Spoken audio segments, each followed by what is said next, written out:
when we go to the video. All right, everybody.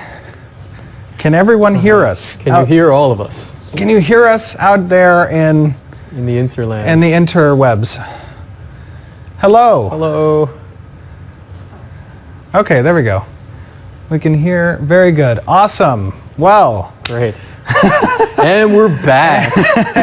And we're on. Just having some first day technical difficulties, but the good news is we are in business. So, first of all, welcome to Intrepid Studios. Thank you guys for tuning in here on the stream.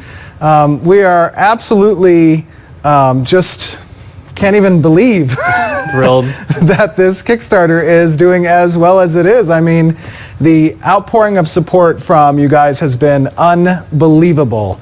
We really are passionate MMORPG players, and having the ability to resonate with fellow gamers such as yourselves in the project that we're doing here with Ashes of Creation is very satisfying.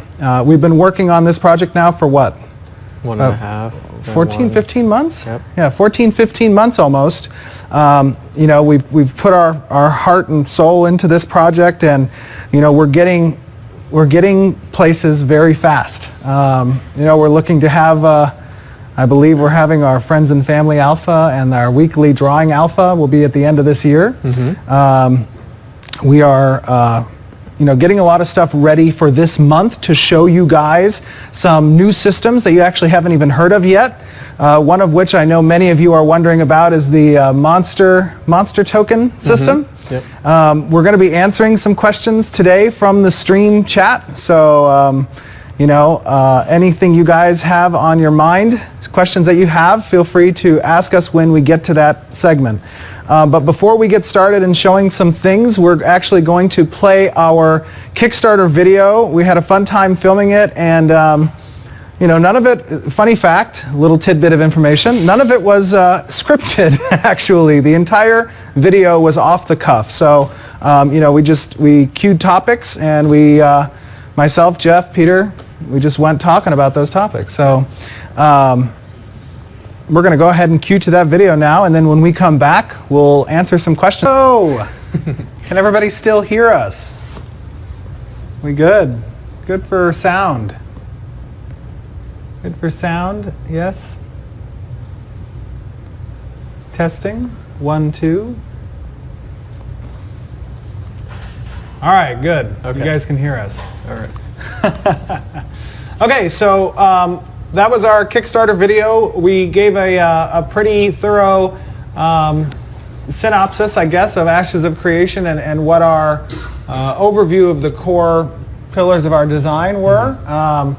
We had a scheduled guest for today, but we're going to pick that guest up on our Wednesday stream, where I assure you there will be absolutely no technical difficulties. That's going to be at 3 p.m. on this coming Wednesday, 3 p.m. Pacific Daylight Time.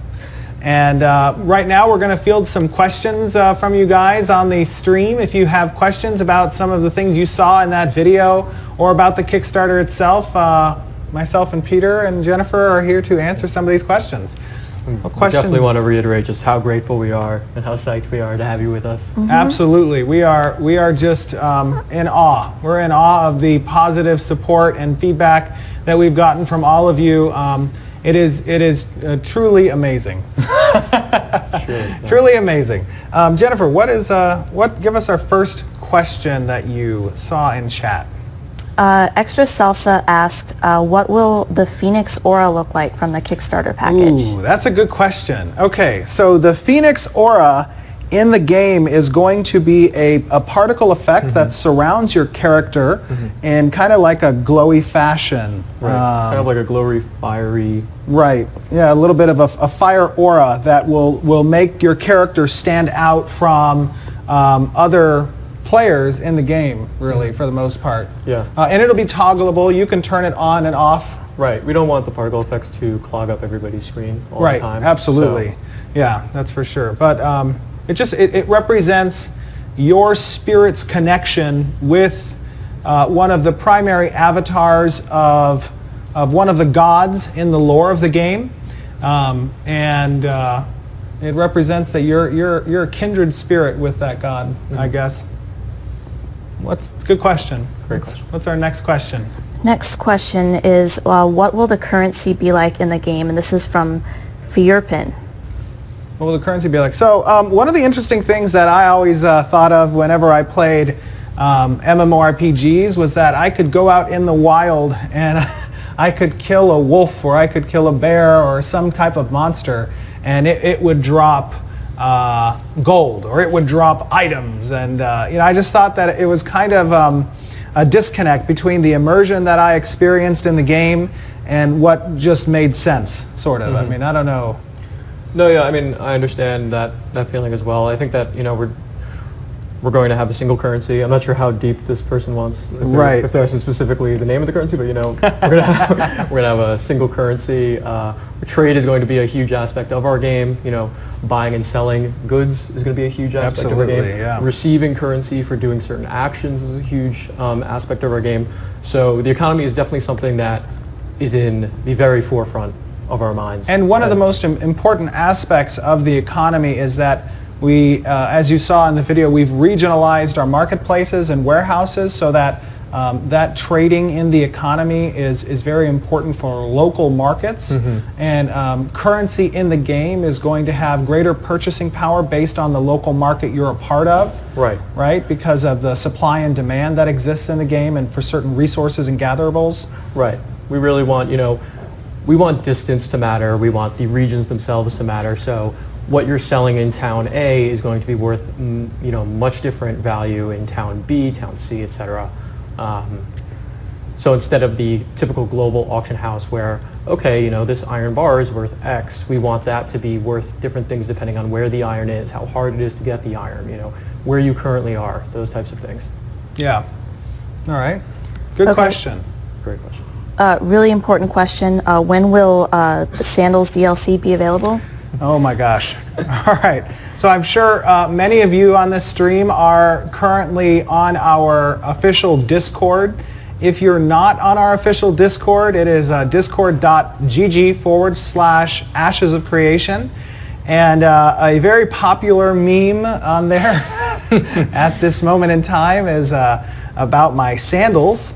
I was on a flight and on Discord, as I often try to go on Discord every day just to interact with the community, because I feel that community interaction from the developer is extremely important, both for a transparent reason and just the sense that the community should be the focus of an MMORPG. I mean, that's the most important part of an MMORPG is that community. So I want to be in touch as much as possible. Anyways, long story short, I fell asleep, I think, on the flight, and when we landed, I was on Discord, and I looked down, and I had lost my sandals.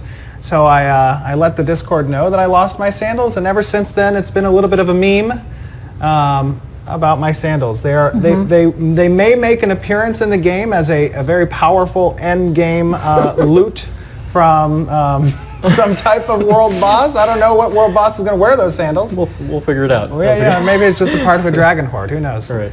And what was the question? If there was going to be a Sandal DLC. Yeah, they won't be DLC. It'll come standard. All right. Okay. Sandals confirmed. Denman20 would like to know, how will loot work in the game? Is it randomly generated, or does only the good gear come from dungeons, quests, etc.? So to answer that question, good gear does come from dungeons and bosses. Not in the form necessarily that little monsters are going to have them, but like you'll find them in treasure chests, you'll find them, as loot that you can gain through that way, as well as, epic world bosses, boss drops, that kind of thing. But also, and very importantly, is we have an extremely intricate and in-depth crafting system, a crafting system that follows sort of a crafting trinity, I guess, in the sense that there are 3 separate paths that you can develop as a player. There is the gathering, there is the processing, and there is the crafting. And each of these paths require advancement, and you can't be a master of all of them as an individual player. In order to incentivize other crafters to work with each other, crafters to work with gatherers, gatherers to work with processors, and to play again on that local market scene and the regional economy that we've kind of developed. So to answer your question, crafting is going to be able to create the top gear in the game, but there will be a comfortable blend of epic drops that are also going to be loot that's kind of top gear. Yeah, and to target the random aspect of that question, there's obviously going to be loot tables, and there's going to be tables that we're drawing from. It's never going to be completely random what you're achieving, so I'm not sure if that's what they were getting at, but it's just to clear that up. Yeah. Okay. Matt TMXM asks, are all animation placeholders for now, and are we planning to invest in mocap? Okay, that's a good question. So currently we have one animator on our team, David, and he is amazing at his job, and right now we're really focusing on getting animations up and running for a lot of models so that we can get some activity in the game server that we can use as designers. And we haven't done anywhere near a final pass on animations, nor have we brought on additional animators, but we will be very soon. Right, I believe we have a hiring process going out within the next couple of weeks that we're going to be bringing on at least 2 or 3 more animators. So no, to answer your question in the short, animations currently are not indicative of the final product.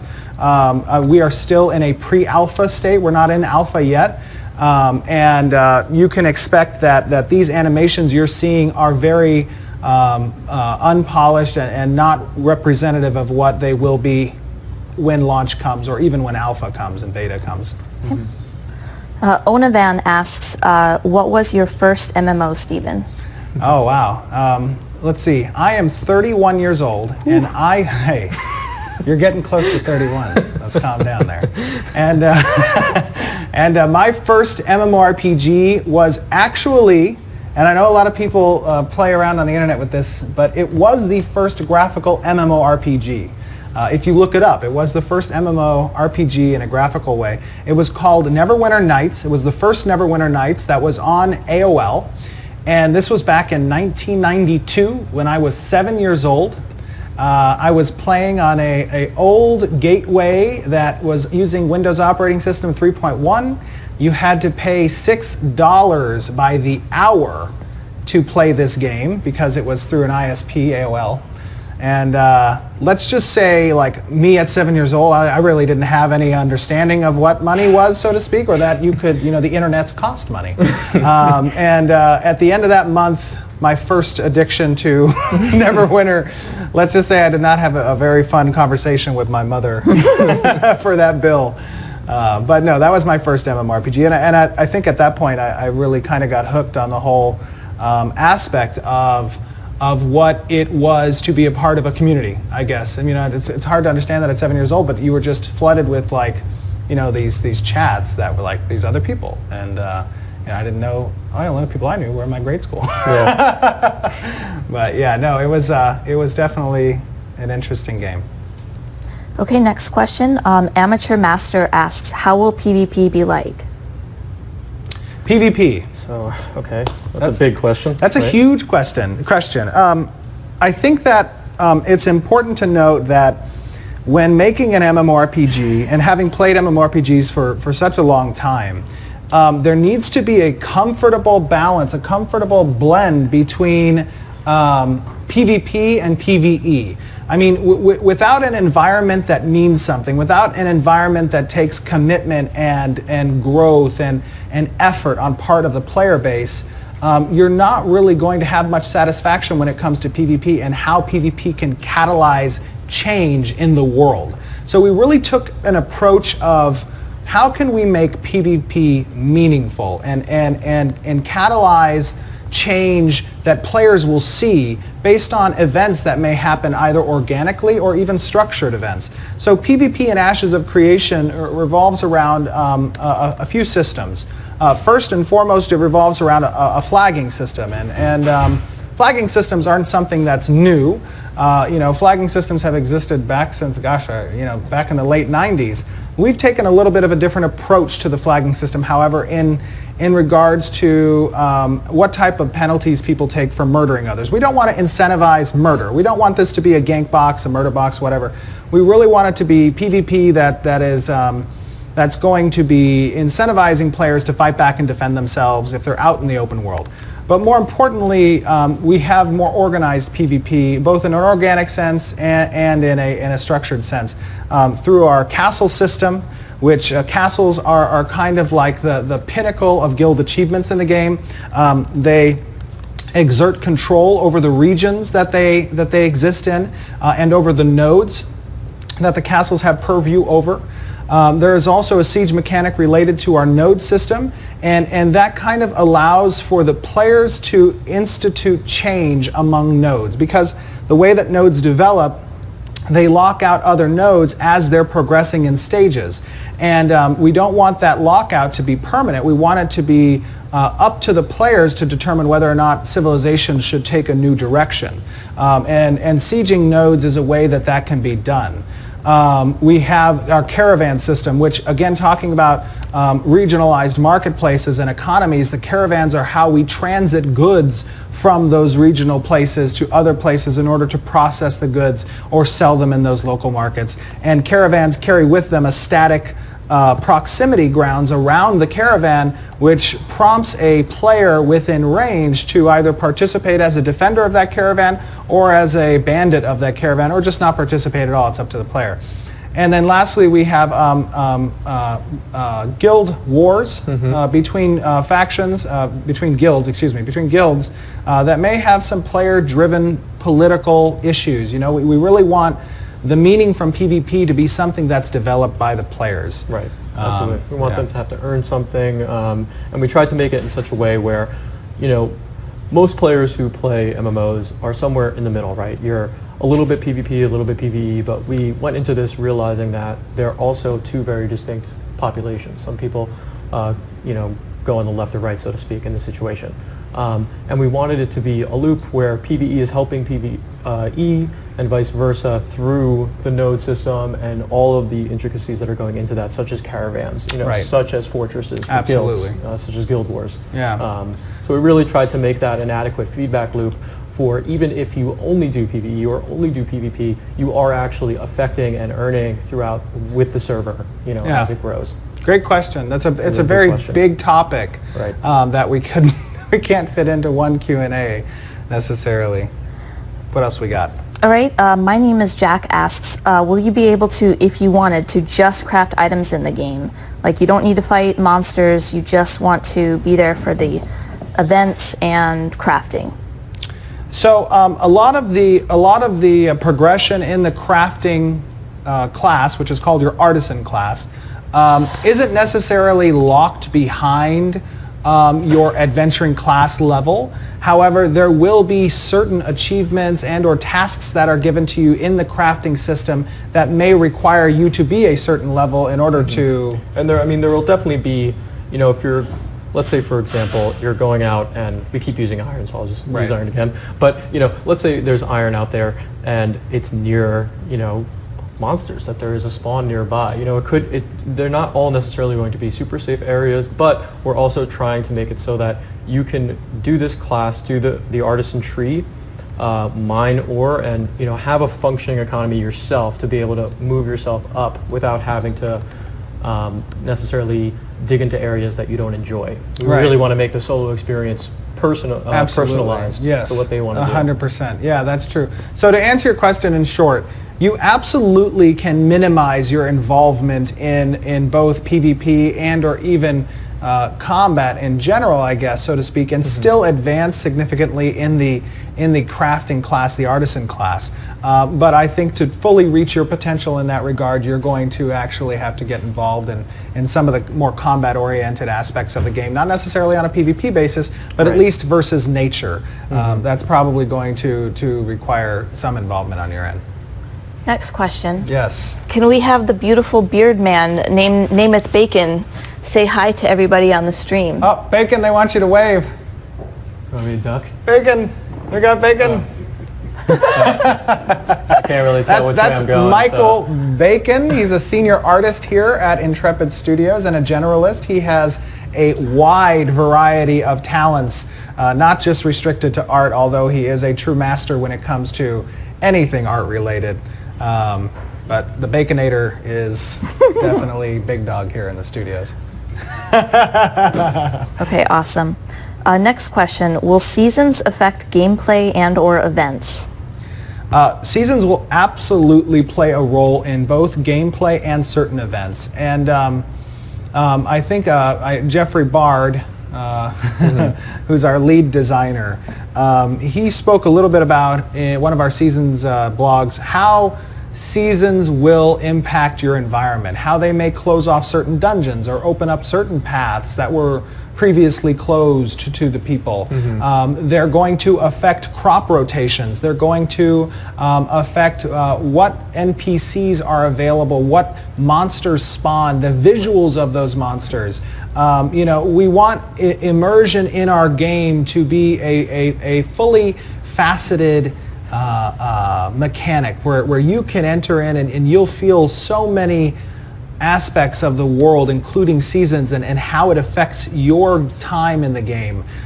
So we've made sure that it's not just a visual thing. Right. It is intrinsic of other game mechanics. For sure. I think, seasons are a mechanic that we went into thinking that we definitely wanted to include this to have an impact.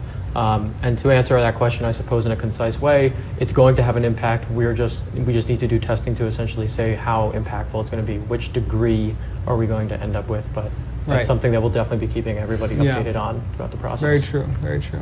Okay. Good question. What are we going to do to make summoners great again? Ooh. Topical. I have a feeling I know who wrote that. Oh, no, okay. So, all of the classes in Ashes of Creation, we have 8 archetypes in Ashes of Creation. And many of you know a little bit about our class structure, but for those of you who don't, you're going to enter the game choosing a primary adventuring class. And you're going to choose from one of those 8 archetypes. And there are 4 martial and 4 arcane. You have a fighter, a tank, a rogue, and a ranger. And then you have a mage, a cleric, a bard, and a summoner. And I guess specifically to answer the question in regards to the summoner, summoners are, along with all of our classes, are going to be very, very awesome. Well, I mean, how do I answer that? They're going to be great. I think we That'd be bigly understand, good. that the summoner, what the summoner's looking for, what the people who play summoner, I should say, what they're looking for. We're trying to orient things like group skills to make them more dynamic, to have summons to obviously have different summons to make it enjoyable for the person. Right. And I think as we get on and we explain our classes in our blogs and in our updates that will be coming soon, that's when we're really going to release more of that Right, information. absolutely. I think one of my favorite aspects of the summoner class in particular is that since we're a non-pay-to-win game, we'll need to rely heavily on cosmetics and your ability to achieve those cosmetics in game and both in the marketplace. But Summoner in particular will have the ability to gain custom appearances for their summon pets. For sure. And I think it's going to be really interesting to see each character that focuses on their summoner class having a different representation of those cosmetics for their summons, right? And seeing a large diversity that speaks more to the character of who's playing that summoner. Absolutely. And I mean, this, of course, since this is more somewhat of a broad class question as well, you're going to get the augmented skills from our classes. Once you go into, let's say, for example, your summoner fighter, your skills are going to change. Your summons are going to have different things that they're doing, and we want people to mess with those hybrids. We want them to figure out, wow, this one really fits my play style. This is the summoner I want to be. And we're excited to see people mess around with that. Absolutely. And work through it. Yeah. I think we'll take one more question. And then we'll take it from there. This is from Tendy22. How are you planning on doing servers, and will we see merging if a server's player base dies? That's a good question. Heavy hitters. Well, first of all, obviously our goal is to accurately and proportionately populate our servers, so that there's a very healthy number of players, and in order to achieve that goal, obviously this Kickstarter is a great start to that. Right. But more importantly, having that relationship with the community to help build our community with Ashes of Creation, so that we have a strong player base that is large in numbers, really will mitigate the risk in having to consider server merges. But I think that if we were to come up across that issue, it would be a process that's both fair to each of the server populations being considered for that merge. I mean, it's something we're definitely cognizant of. Right.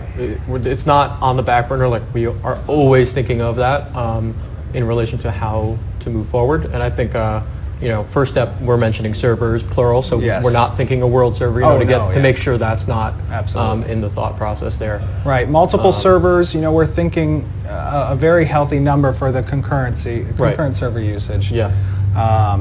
Yeah.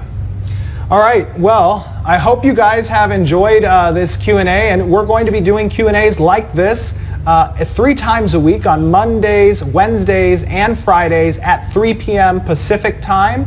I believe that's GMT -7 at the moment, or PDT. So please join us for these Q&As, and we're going to have some guest stars, some streamers who are going to be popping in to chat about the game with us. And we can't reiterate enough just how appreciative we are of the amazing support we've seen so far today in Kickstarter, and what an amazing community that you guys have just developed with us. I mean, if you're not on Discord, go ahead and get on our Discord. If you're not registered, go make sure to register for our site. Follow us on YouTube, Twitter, Instagram, just the internets in general, I guess.